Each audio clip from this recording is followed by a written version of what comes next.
ভালোবাসার স্মৃতিগুলো কখনো মুছে যায় না। কিছু কিছু দিন, কিছু কিছু মুহূর্ত আমাদের জীবনের পাতায় সোনালী অক্ষরে লেখা থাকে। আজকে আমি তোমাদের শোনাবো আমার স্কুল জীবনের প্রথম দিনের গল্প। শৈশব মানেই একরাশ আবেগ, একরাশ ভুল আর একরাশ অনুতাপ। তখন আমরা বুঝতাম না কিছুই, শুধু অনুভব করতে পারতাম। আর সেই অনুভবের একটা বিশেষ দিন ছিল আমার স্কুল জীবনের প্রথম দিন। সে এক অন্যরকম সকাল ছিল।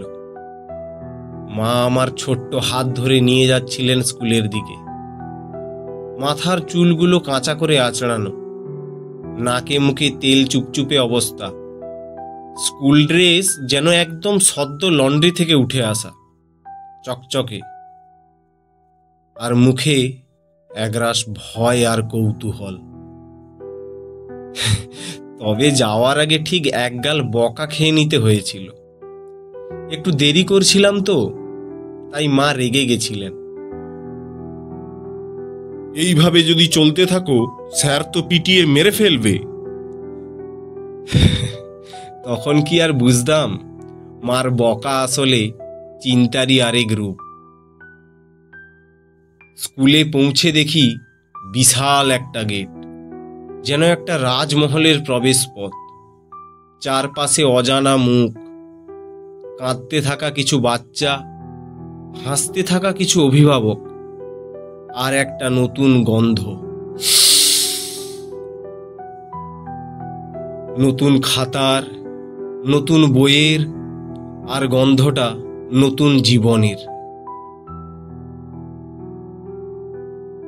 ক্লাসরুমে ঢোকার পরে দেখি একটা বড় টেবিলের সামনে বসে আছেন একজন স্যার।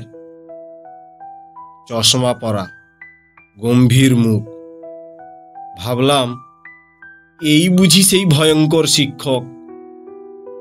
কিন্তু যখন উনি হেসে বললেন, কি নাম তোমার, তখন মনে হলো হয়তো সব ঠিকই হবে। আর সেই ক্লাসে পরিচয় হয় আমার প্রথম বন্ধুর সঙ্গে। নাম ছিল শুভ। ওর ব্যাগটা স্পাইডারম্যানের ছিল। ও আমার পাশে বসেছিল আর প্রথমেই বলেছিল, তুই কি মার খেয়ে এসেছিস আজ? ভাবো তো দেখি, এটা কিভাবে প্রথম কথা হতে পারে। দিনটা কেটেছিল নতুন কিছু শেখার চেষ্টায়। কিছুমিছু কান্না, একটু হোঁচট খাওয়া, আর নতুন কিছু মুখ মনে রাখার চেষ্টায়। সেই দিনের শেষ দিকে যখন মা আমায় নিতে এলেন, আমি আর কান্না করিনি, বরং বলেছিলাম আমি কালও আসবো স্কুলে। তখন মার চোখে ছিল একরাশ শান্তি আর মুখে এক টুকরো হাসি।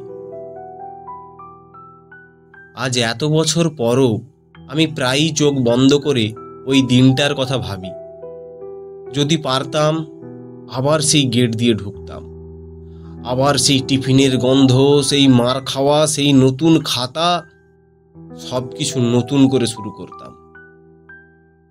কিন্তু সময় আর শৈশব দুটোই বড় নিষ্ঠুর। একবার চলে গেলে ফিরে আসে না।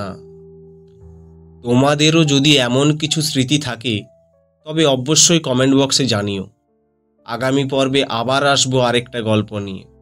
ততদিন ভালো থেকো, শৈশবকে আগলে রেখো। ধন্যবাদ।